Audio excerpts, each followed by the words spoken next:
हम एक नए स्पेस एक्सप्लोरेशन के युग की शुरुआत पर खड़े हैं। नासा का आर्टेमिस प्रोग्राम चांद पर इंसानों की वापसी का एक एम्बिशियस प्लान है। गोल क्या है? चांद पर हमेशा के लिए रहने का इंतजाम करना। चांद पर हमारा आखिरी मिशन अपोलो 17 1972 में हुआ था। अब 50 साल से भी ज्यादा समय बाद हम लूनर एक्सप्लोरर्स की एक नई जनरेशन के लिए तैयार हैं। आर्टेमिस का लक्ष्य 2026 तक चांद पर एस्ट्रोनॉट्स को उतारना है।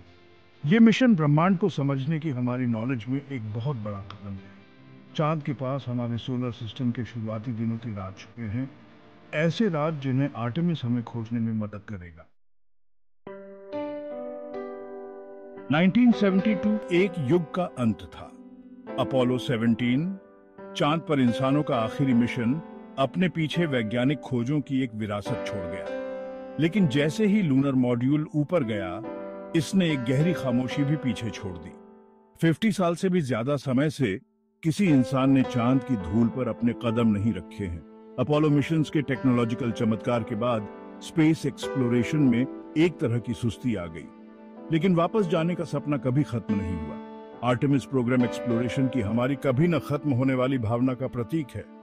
इस बार हम सिर्फ फुटप्रिंट्स नहीं बना रहे हैं, हम एक नींव रख रहे हैं। चांद की ग्रेविटी पृथ्वी का लगभग छठा हिस्सा है। हालांकि यह सुनने में मजेदार लग सकता है, लेकिन यह ह्यूमन फिजियोलॉजी के लिए बहुत बड़ी चुनौती पेश करता है।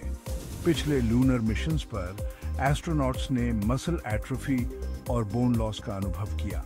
लो ग्रेविटी में ज्यादा समय तक रहने से कार्डियोवैस्कुलर हेल्थ और बैलेंस पर भी असर पड़ सकता है।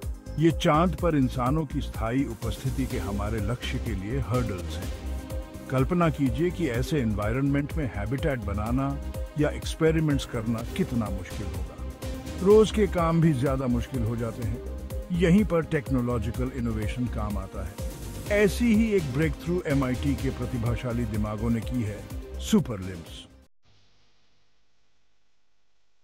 एक ऐसे रोबोटिक आर्म की कल्पना करो जो इंसानी अंगों की जगह नहीं लेता, बल्कि उनके साथ मिलकर काम करता है। ये MIT के सुपर लिम्स का मूल मंत्र है, जो एक ग्राउंड ब्रेकिंग टेक्नोलॉजी है। ये रोबोटिक लिम्स एक एस्ट्रोनॉट के शरीर से जुड़ जाते हैं और उनके एक्स्ट्रा आर्म्स और हैंड्स की तरह काम करते हैं। सुपर लिम्स को ऐसे टास्क्स में एस्ट्रोनॉट्स की मदद करने के लिए डिजाइन किया गया है जो लो ग्रेविटी में फिजिकली डिमांडिंग होंगे। कल्पना कीजिए कि एक एस्ट्रोनॉट बिना किसी परेशानी के हैवी इक्विपमेंट उठा रहा है या डेलिकेट इंस्ट्रूमेंट्स को हैंडल कर रहा है। लूनर एक्सप्लोरेशन के लिए इसके बहुत बड़े मायने हैं। सुपर लिम्स एस्ट्रोनॉट्स को लंबे समय तक काम करने और ज्यादा कॉम्प्लेक्स टास्क्स को पूरा करने में मदद कर सकते हैं। इनका सफर लेबोरेटरी से चांद की सतह तक ह्यूमन इंजेन्यूइटी का प्रमाण है। अंतरिक्ष में जाने से पहले किसी भी नई टेक्नोलॉजी को पृथ्वी पर अपनी क्षमता साबित करनी होती है। सुपर लिम्स को कई तरह के टेस्ट से गुजारा गया, जो लूनर चैलेंजेस की नकल करने के लिए डिजाइन किए गए थे। MIT के रिसर्चर्स ने खास ऑब्स्टिकल कोर्सेज बनाए जो चांद के टेरेन की नकल करते थे। उन्होंने सुपरलिम्स की हैवी ऑब्जेक्ट्स उठाने और कॉम्प्लेक्स एनवायरनमेंट्स में नेविगेट करने की क्षमता का परीक्षण किया।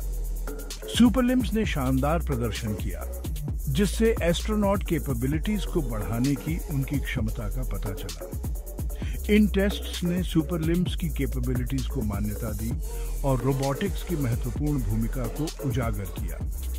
जैसे जैसे हम कॉस्मोस में आगे बढ़ते हैं, ऐसे इनोवेशंस और भी महत्वपूर्ण होते जाएंगे।